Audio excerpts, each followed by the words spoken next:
हरिओम. लाओत्सेचा ताओबोध. योगदास श्री जयगणेश जोशी यांचे प्रवचन. लेसेफेअर भाग 3. लाओत्से सांगतो की काहीही न करता सर्व काही होत असते. जो जग जिंकतो तो बहुतांशी काहीही न करता ते जिंकतो. परंतु जर त्याला काही करायची सक्ती केली तर तो जग जिंकण्यापासून दूर फेकला जातो. जग जिंकायच्या भौतिक कल्पना ऱ्हासाला कारणीभूत असतात.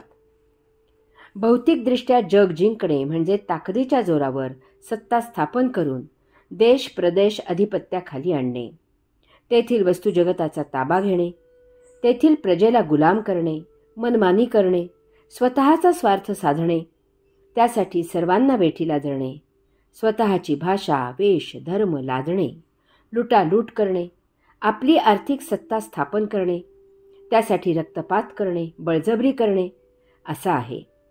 अशाने कधीही जग जिंकले जात नाही. यथाकालावधी तेथून पलायन करावे लागते.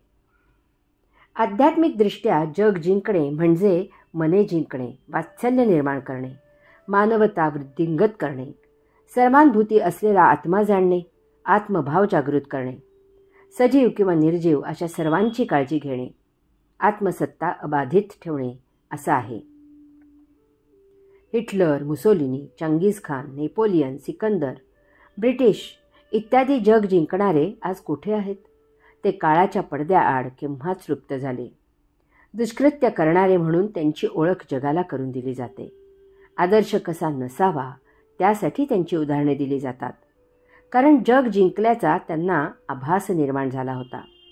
त्यांनी कधीही जग जिंकले नव्हते.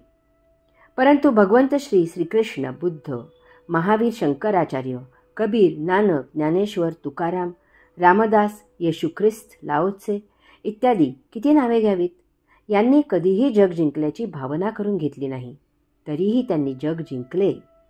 ते देहाने केव्हाच काळाच्या पडद्याआड गेले.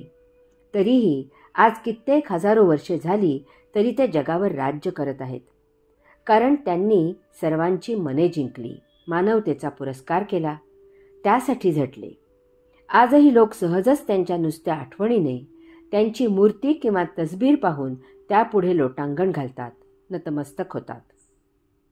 भौतिक राज्य करायला जगज्जेत्यांना क्रूर कर्मे करावी लागली, स्वतःचा जीव धोक्यात घालावा लागला, दुसऱ्याचा जीव घ्यावा लागला, सर्वांवर जबरदस्ती करावी लागली. त्यामुळे मानवतेला काळिमा फासला गेला, घृणा निर्माण झाली, सर्वस्वाचा विनाश झाला.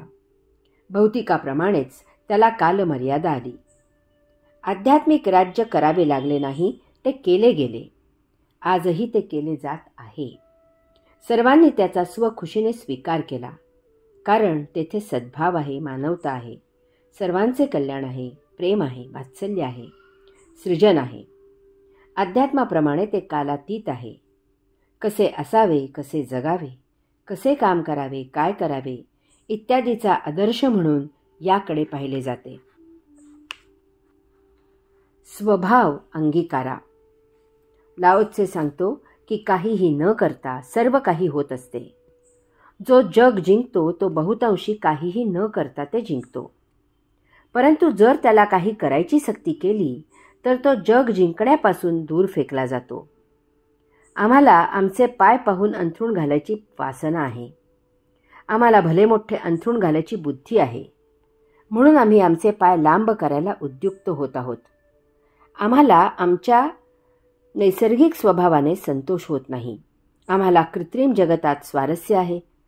जगाच्या नाशाला हेच कारणीभूत होत आहे. नैसर्गिक अन्नात मजा नाही. आम्ही रासायनिक प्रक्रिया करून ते अन्न मिटक्या मारत खातो. उदर भरण्यापेक्षा रसास्वादाला महत्त्व आहे.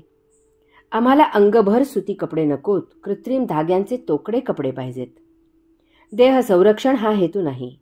छान छोकी महत्त्वाची, घरापेक्षा त्याची सजावट महत्त्वाची. यात आम्ही नैसर्गिक नियतीने दिलेले जीवन हरवून बसलो आहोत. त्यामुळे आम्ही द्वंद्वाच्या नियमानुसार नैसर्गिक नियतीने दिलेला मृत्यूही टाळतो. नैसर्गिक जडीबुटीपेक्षा रासायनिक औषधे घेऊन शरीराची नासाडी करतो. देह आतून पोखरून भाजून काढतो. पण मृत्यू टाळायला पाहतो. त्यासाठी दर क्षणी मेल्यासारखे जगतो.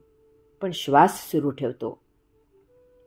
यामुळे मृत्यू काही टळत नाही, तो तर केव्हाच आलेला असतो. कृत्रिमपणे श्वास घेणे हे काय जगणे आहे? त्यापेक्षा मृत्यू आला की त्याचा मोठ्या समाधानाने स्वीकार करावा. मृत्यू जीवनाचे सुमधुर फळ आहे. त्याला घाबरू नका. याचा पुनर्जन्मात फार मोठा फायदा होतो. आनंदाने मृत्यू स्वीकारलात तर आनंदाने पुनर्जन्म होतो. आनंदाचे बाळकडू प्यायल्यामुळे जीवन आनंदमय होते. निसर्गाच्या नियतीच्या विरुद्ध वर्तन करू नका. जगात एक ठराविक अंशात्मे आहेत. त्यांचा 84 लक्ष योनीतील समतोल बिघडवू नका. निसर्ग पर्यावरण वाचवा, म्हणजेच मानवी प्रजा आपोआप निसर्ग नियमानुसार मर्यादित होईल. त्यासाठी कृत्रिम प्रयत्न करायची गरज भासणार नाही. निसर्ग सर्वस्वाची काळजी घेत असतो. त्याची काळजी घेणे मानवापेक्षा शतपटीने उत्तम असते. निसर्ग पोसत आहे तितकाच विस्तार करा. ताओपेक्षा स्वतःला ज्ञानी समजू नका. निसर्गात बदल करू नका. नियती सर्व काही सुरळीत करत असते, त्यात बाधा आणू नका. निसर्गावर कृत्रिम उपाय करून सक्ती केलीत तर तो सर्व काही उद्ध्वस्त करतो. मानवी ताकद मर्यादित आहे. ती ताओकडूनच मिळालेली आहे हे विसरू नका. जगडब्याळाचा विचार पाहता मानव क्षुद्र आहे हे वेळीच ओळखा आणि ताओला शरण जा. ताओची ताकद अमर्याद आहे. देवकण जाणण्यापेक्षा स्वतःला जाणा, तेच ताओला जाणणे आहे. देवकण जाणण्यासाठी एक दिवस शक्तिशाली स्फोट करायच्या नादात पृथ्वी नष्ट करून बसाल. हरि ओम.